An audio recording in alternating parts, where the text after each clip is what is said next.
द्वितीय करंथियो 3 पर्व आम्भेमाने कि पुनर्बार आत्मप्रशंसा करने आरंभ करुअछु किंबा काहारी काहारी परी कौन तुम्हामानक निकटकू बा तुम्हामानक निकटरू आम्भमानकर प्रशंसा पत्र आवश्यक।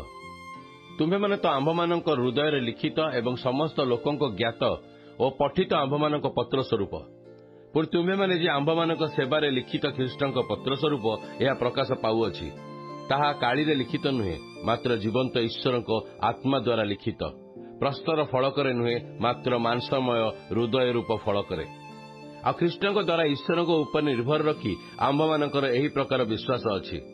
आम्भेमाने जे निज ठारू किछि उभावान करने समर्थ एपरि नुहे मात्र आम्भमानकर सामर्थ्य ईश्वरक ठारू से तो आम्भमानकु अक्षरर सेवक करिनाहांती मात्र आत्मांक अर्थात नूतन नियमर सेवक हेबाकु सामर्थ्य देई अछंती।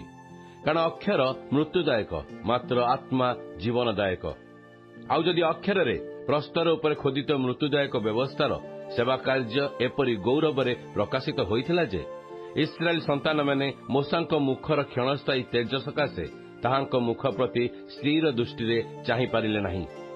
तेबे आत्मिक सेवा कार्य केते अधिक गौरवयुक्त न हेबो। कारण जदि दंडाज्ञार सेवा कार्य गौरवयुक्त तेबे धार्मिकतार सेवा कार्य बरं आहुरी अधिक गौरवयुक्त। जेणु जहा गौरवयुक्त होइथिला ता सेथिरु अति अधिक गौरवयुक्त विषयर तुलन में गौरवविहीन होइअछि। कारण जदि क्षणस्थायी विषय गौरवयुक्त हेला तेबे चिरस्थायी विषय आहुरी अधिक गौरव अवस्थित। अतएव एही प्रकार भरोसा प्राप्त होई आम्भेमाने अति साहसिक अटु। आ इस्राएल संतान माने जेपरि से क्षणस्थायी गौरव लोप पाउथुबा दृश्य प्रति दृष्टि न करती एथिपाई मूसा जे प्रकार आपणा मुखरे आवरण देउथिले आम्भेमाने से प्रकार करुनाहु किंतु सेमानकर ज्ञानचक्षु जड़ीभूत होइअछि। कारण आज पर्यंत पुरातन नियम पाठ समय से आवरण पूर्व परि रहिअछि आ ख्रीष्टंक ठारे से आवरण जे लोप पाइअछि एहा प्रकाश पाई नाही। मात्र आज पर्यंत मूसांकर व्यवस्था पाठ कराजिबा समय सेमानकर हृदय आवरण रे आच्छादित थाए किंतु प्रभुंक प्रति फेरिले से आवरण अपसारित हुए। प्रभु आत्मा अटंती आउ जेउठारे प्रभुंकर आत्मा सेठारे स्वाधीनता।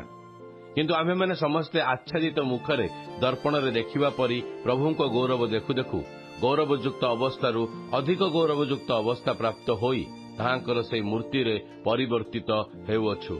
जेणु प्रभु जे कि आत्मा ताहांक ठारू एई सबु हेउअछि।